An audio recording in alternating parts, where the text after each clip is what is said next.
Hi guys, आप सभी लोगों को पता है कि 5 तारीख से अनलॉक 3 में जिम ओपन हो चुके हैं। तो गाइस, मैं उन लोगों से बात करना चाह रहा हूं जो कि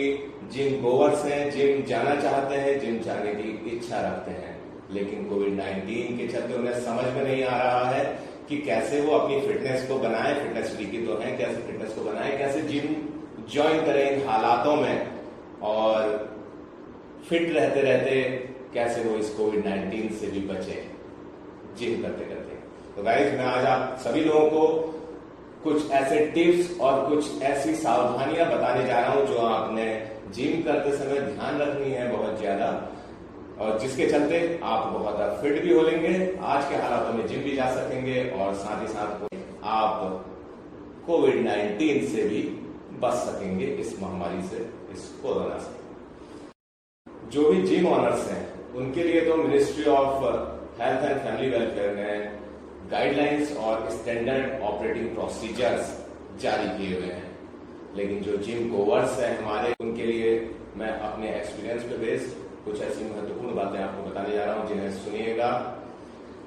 आप सभी जिम करने वाले और जिम जाने की इच्छा रखने वाले लोग ये ध्यान रखें जिम जाने से पहले उन्होंने क्या करना है, क्या ध्यान रखना है। गाइस, हम कुछ ऐसे आइटम्स, कुछ ऐसे जरूरी चीज और कुछ ऐसे जरूरी हथियार जुटा लेंगे जिम जाने से पहले, जिनकी जरूरत हमें इस समय इस संघर्ष से लड़ने में जरूरत पड़ेगी। गाइस, हम अपने साथ क्या क्या चीजें लेकर के जाएंगे, क्या क्या चीजें खरीद करके रख लेंगे, वो ध्यान रखें। जिम जाने से पहले ही हमने ध्यान रखना है कि हम अपने साथ एक स्वेट बैंड, जो हम सिर्फ ऐसे अपने बैंड के रूप में पहन सकते हैं, इस प्रकार के 2 या 3 हम स्वेट बैंड अपने साथ रख लें। क्योंकि क्या होता है कि जब आप जिम करते हैं, एक्सरसाइज करते हैं, तो जो स्वेटिंग होती है वो आपके सिर की तरफ से स्वेटिंग हो रही है, वो स्वेट नीचे की ओर आपकी आंखों की तरफ आता है, फिर आपके चेहरे में होते हुए आपके मुंह तक भी आ जाता है। और जैसा कि आप जानते हैं कि इस कोविड-19 के चलते यदि आपके हाथ कहीं पर इन्फेक्टेड जगह पर लगे हुए हैं और फिर आप पसीना पोंछते समय, क्योंकि जब बार बार स्वेटिंग होगी, पसीना होगा, तो आप अपने हाथ अपने आंखों की तरफ लेकर के जाएंगे, पोंछने की कोशिश करेंगे। तो गाइस, हमने कोशिश करनी है कि वहां पर हमारी कम से कम स्वेटिंग हो, जिससे कि हमें बार बार वहां पर पोंछने की जरूरत ना पड़े, हाथ अपने चेहरे पर ले जाने की जरूरत ना पड़े। तो जब आप स्वेट बैंड यूज करते हैं, जो पसीना आपके सिर की ओर से चेहरे की ओर, आंखों की ओर आ रहा है, वो स्वेट बैंड में ही रह जाता है। तो गाइस, स्वेट बैंड 2 से 3 अपने, जो कि आप चेंज कर करके यूज कर सकते हैं, वो स्वेट बैंड ले लें मार्केट से। फिर दूसरी बात, उससे नीचे जब आप आते हैं तो हमें मास्क, आप सभी लोगों ने सुना होगा कि मास्क का इस्तेमाल हम कैसे करेंगे, बहुत कंफ्यूजन में होंगे। तो गाइस, यहाँ पर जो गवर्नमेंट ने भी एसओपी जारी की है, उन्होंने बताया कि आप जब घर से जिम तक जाएं तो जरूरी है कि आप उस समय मास्क पहने, लेकिन जब आप वर्कआउट करते हैं तो गवर्नमेंट भी कहती है कि आप उस समय मास्क पहन भी सकते हैं और नहीं भी पहन सकते हैं, वाइजर पहने। तो गाइस, यहाँ पर मैं आपको बता देना चाहूंगा कि वर्ल्ड हेल्थ ऑर्गेनाइजेशन की भी रिकमेंडेशन है कि एक्सरसाइज के दौरान जब आप मास्क पहनते हैं तो आपकी ब्रीदिंग हैवी हो जाती है, मीन्स आपको इनहेल और एक्सहेल फास्ट करना पड़ता है। तो जब आप फास्ट करते हैं, जबकि जो मास्क है वो हमारा एक बैरियर के तौर पे है, जिसमें आपकी ब्रीदिंग करने में, जो नॉर्मल भी जब आप रेस्ट में होते हैं या फिर नॉर्मल वॉक कर रहे होते हैं, नॉर्मल काम कर रहे होते हैं, उस समय भी आपको ब्रीदिंग में थोड़ी सी डिफिकल्टी होती है। लेकिन जब आप एक्सरसाइज करेंगे, जो हैवी वर्कआउट होगा, हैवी फिजिकल एक्टिविटी होगी, उस दौरान तो आपको ब्रीदिंग में दिक्कत होगी, और जो दिक्कत आपको लाइट हेडेडनेस, डिजीनेस और शॉर्ट ऑफ ब्रीथ कर सकती है। इसमें क्या होगा कि जब आप वर्कआउट करते हैं, जिमिंग का वर्कआउट कर रहे हैं, तो आपकी मसल्स में लैक्टिक एसिड बनता है, जिसकी वजह से बर्निंग सेंसेशन होता है, और then it is converted to carbon dioxide. तो ज्यादा कार्बन डाइऑक्साइड बन रही है, और ये कार्बन डाइऑक्साइड जब आप छोड़ते हैं तो मास्क में ये ट्रैप्ड होकर रह जाती है, और आप जब वहां पर ट्रैप्ड होकर रह गई है, तो इसका मतलब है कि जब आप दोबारा इनहेल करेंगे तो वही कार्बन डाइऑक्साइड आपके अंदर जा रही है, जो कि आपके कॉग्निटिव फंक्शंस को हिंडर करेगी। गाइस,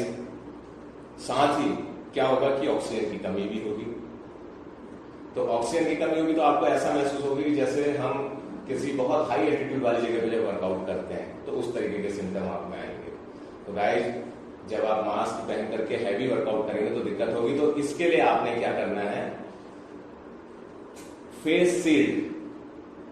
प्लास्टिक, ट्रांसपेरेंट प्लास्टिक की बनी हुई फेस शील्ड्स मार्केट में बड़ी इजीली अवेलेबल हैं, आप उन्हें ले लें। और उस फेस शील्ड को जो मैंने स्वेट बैंड आपको बताया था, उस स्वेट बैंड के ऊपर ही आप उसका जो इलास्टिक वाला पोर्शन है उसे लगाते हुए पूरा फेस आपका कवर हो जाता है, आंखें, नाक और मुंह, यहां चिन तक वो आपके आएगा। तो इससे क्या होगा कि जो आपकी कफिंग और स्नीजिंग के द्वारा जो डायरेक्ट रेस्पिरेटरी ड्रॉपलेट्स आ रही हैं, गाइस आप सभी जानते हैं कि जो कोविड-19 का वायरस है वो रेस्पिरेटरी ड्रॉपलेट्स के थ्रू ही ट्रांसमिट होगा। तो सीधे जो कफिंग और स्नीजिंग के द्वारा जो सामने आपके कोई और वर्कआउट कर रहा है और वो तेज कफिंग या स्नीजिंग करता है, यदि वो कोई कैरियर के तौर पर है, तो आपका एक फेस शील्ड उसे रोक देगा। साथ ही आप यदि कफिंग स्नीजिंग करते हैं तो आपके भी उसे दूसरे बंदे तक जाने में ये रोक देगा। तो फेस शील्ड का आप जरूर इस्तेमाल करें। हाँ, एक बात जो मास्क वाली है उसको हम यहाँ पर इस तरीके से ले सकते हैं कि जब आप घर से मास्क पहन करके वहां तक गए तो शुरू में, क्योंकि गाइस यहाँ पे ध्यान रखना है हमने कि जो कोविड-19 के प्रसार के ट्रांसमिट होने की स्पीड है, जो हम तक आने की तरीका है, उसको हमने मिनिमाइज करना है कैसे भी। तो मिनिमाइज करने में हम क्या क्या कर सकते हैं, तो जो मास्क हम जिम तक पहन करके लेके आए हैं, जब हमारा लाइव वर्कआउट होता है, यानी कि शुरू में जब हम शुरुआत कर रहे होते हैं, तो 10, 12, 15 मिनट तक ये कंफर्टेबल होगा आपके लिए कि आप मास्क पहन सकते हैं। तो कोशिश करें उस दौरान मास्क पहने रहें। फिर जैसे जैसे आपका वर्कआउट हैवी होता जाता है तो आप कंफर्टेबल फील नहीं करेंगे और ब्रीदिंग में आपकी दिक्कत होगी, तो तब आप मास्क निकाल दें, केवल शील्ड ही रहने दें। शुरू के 10-12 मिनट आप फेस शील्ड भी लगा के रखें और साथ में मास्क भी पहने रखें, एक डबल प्रोटेक्शन आपका बना रहेगा। लेकिन उसके बाद आप मास्क को निकाल दें जैसे जैसे you feel uncomfortable with that. तीसरी जानकारी, ये करने के साथ साथ अब आप क्या करेंगे, एक छोटा सा पॉकेट सैनिटाइजर खरीद लेंगे जो कि खास स्प्रे करने वाला होता है। ऐसा नहीं कि आपने ढक्कन खोला और हाथ में डाल के आप फिर उसे सैनिटाइज कर लें। आप खरीदें जो स्प्रे करने वाला आपका पॉकेट सैनिटाइजर है, उसको अपने साथ लेकर के चलें। गाइस, उस पॉकेट सैनिटाइजर को लेकर के जब आपने साथ जा रहे हैं तो जिम में जैसे ही आप एंट्री करने वाले होते हैं एट द एंट्रेंस, उस समय क्या करें, जो आपके जूते हैं, आप लोगों ने ये बहुत दिनों से आप सुनते आ रहे हैं कि शूज भी हमारे कहीं इन्फेक्शन वाली जगह से गुजरे हैं तो अपने साथ इन्फेक्शन को कैरी कर करके जिम के अंदर ले जा सकते हैं। तो आप बाहर ही उसी स्प्रे वाले पॉकेट सैनिटाइजर को निकालें और अपने शूज को कोशिश करें कि पूरा शूज ही उससे स्प्रे करके सैनिटाइज कर लें, खासकर उसका सोल वाला पोर्शन जो कि जमीन से टच होकर के चलता है, खासकर उसको सैनिटाइज करना ना भूलें। और अपने शूज को इस प्रकार से सैनिटाइज करके अंदर चले जाएं तो आप कुछ भी शूज के साथ उस वायरस मटेरियल को कैरी करके नहीं ले जा रहे हैं। अब जब आप अंदर पहुंच गए तो उससे अंदर पहुंचने से पहले भी आप अपने हाथों को भी उससे सैनिटाइज कर लें और पॉकेट में सैनिटाइजर को वापस कर दें। फिर गाइस, जैसे कि गवर्नमेंट ने एसओपी जारी की है,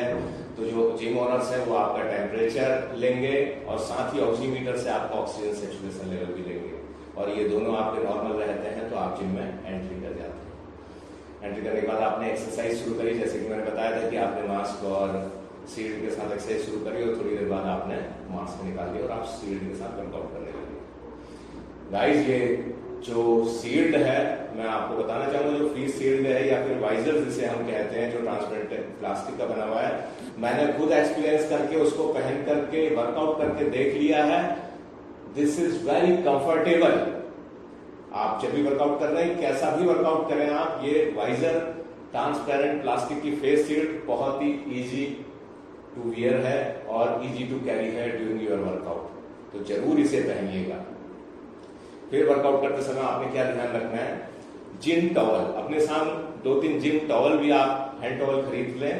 क्योंकि जो खुद के ही हैंड टॉवल से आपने अपने स्वेट को वहां पर जो भी स्वेटिंग होगी आपको खुद का टॉवल, क्योंकि वो साफ रहेगा, उससे आप अपनी स्वेटिंग पोंछ लेंगे, वाइप आउट कर लेंगे। यहाँ पे मैं टॉवल के संबंध में एक बात बताना चाहूंगा। मैंने कुछ लोगों को देखा कि वो अपने टॉवल लेकर तो जा रहे हैं, लेकिन वो क्या कर रहे हैं कि बेंच पर उस टॉवल को बिछा दे रहे हैं और उसके ऊपर लेट करके फिर वर्कआउट कर रहे हैं। Guys, this is not the proper way. Bench पर आप अपने टॉवल को मत लगाएं, क्योंकि अगर आप बेंच पर उस टॉवल को लगाते हैं और बेंच पर यदि उससे पहले कोई इन्फेक्टेड चीज लगी हुई है जो कि कोविड-19 से इन्फेक्टेड है, फिर बाद में आप उसी टॉवल से अपना चेहरा पोंछेंगे तो गाइस वो तो आपके फेस पे चली जाएगी और आपके इन्फेक्ट होने की संभावना बनी रहेगी। गाइस अपना टॉवल कोशिश करें कि अपने साथ रखें और कोशिश करें अपने जो आपका लोअर है, लोअर में टक इन कर लें। जब जरूरत पड़े उसे निकालें और आप उससे स्वेटिंग को अपने पोंछ लीजिए। जिस भी स्टेशन पे आप एक्सरसाइज करने जा रहे हैं वहां पर जाके जो भी जगह आपको ऐसी लगती है कि आप हाथ से पकड़ेंगे उस जगह पर, उस स्टेशन पर आप अपना पॉकेट सैनिटाइजर लगाइए और उसको सैनिटाइज कीजिए खुद से और फिर उसके बाद वर्कआउट कीजिए मस्त होकर। गाइस ये एसओपी गवर्नमेंट ने भी जारी की हुई है कि जो जिम ऑनर्स हैं जब भी एक्सरसाइज एक बंदा एक स्टेशन पे करके दूसरे स्टेशन की ओर बढ़ेगा तो उस स्टेशन को वो ऑनर सैनिटाइज करेंगे, ये उनकी जिम्मेदारी है।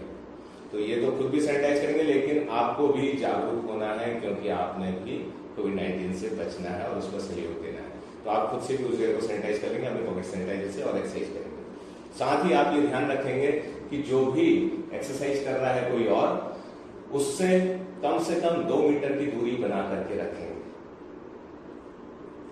और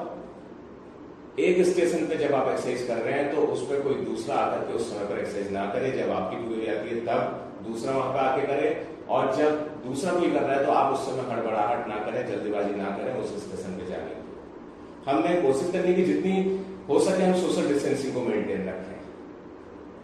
ध्यान रखें अगर पॉसिबल हो तो आप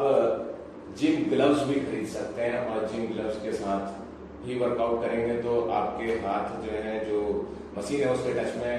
नहीं आएंगे, जिससे आपके हाथ डायरेक्ट टच में न आने से आपके हाथ इन्फेक्ट नहीं होंगे या फिर उस वायरस के जो मेडवेव है उसको अपने हाथ में नहीं लेकर के जाएंगे। तो जिम ग्लव्स गाइस आप यूज कर सकते हैं। नहीं यूज कर रहे हैं तो उस केस में आप बार बार अपने हाथ को सैनिटाइज करते रहें और मशीन जहां पर आप उसे पकड़ रहे हैं उसे भी आप सैनिटाइज करते रहें। अपनी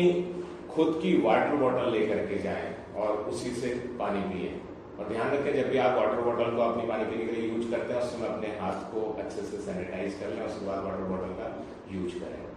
साथ ही गाइस एक्सरसाइज के बाद यदि आप स्ट्रेचिंग करते हैं या फिर योगा की कोई एक्टिविटी करना चाहते हैं तो गाइस जो मैट है वो अपने साथ खुद की मैट लेकर के जाएं। जिम की मैट का यूज ना करें क्योंकि उसे आप यूज करेंगे तो कोई दूसरा भी यूज करेगा तो ये कंबाइन यूज होगा। तो अवॉइड करें और खुद की योगा मैट लेकर के जाएं। जब आपका वर्कआउट पूरा हो जाता है आपने पूरी कोशिश करनी की ड्यूरिंग वर्कआउट और आफ्टर वर्कआउट आप जो भी कोई व्यक्ति है उससे फिजिकल डिस्टेंसिंग मेंटेन रखें और वाइजर कभी भी ना निकालें। ये वाइजर कभी आपका उतरेगा जब आप जिम से बाहर निकल जाते हैं और उसके बाद आप मास्क कैरी कर लेते हैं तब आप वाइजर को निकाल सकते हैं। During workout, during the gym आप वाइजर को नहीं निकालेंगे। वाइजर मीन्स फेस शील्ड, उसे नहीं निकालेंगे और किसी से हाथ नहीं मिलाएंगे, सोशल डिस्टेंसिंग के साथ रहेंगे, दूर रहेंगे और जब आपका वर्कआउट पूरा हो जाता है उसी प्रकार से आप अपने हाथ को फिर से सैनिटाइज करते हुए पॉकेट सैनिटाइजर से और एक साथ भीड़ में जिम से बाहर नहीं जाएंगे, प्रॉपर दूरी मेंटेन करते हुए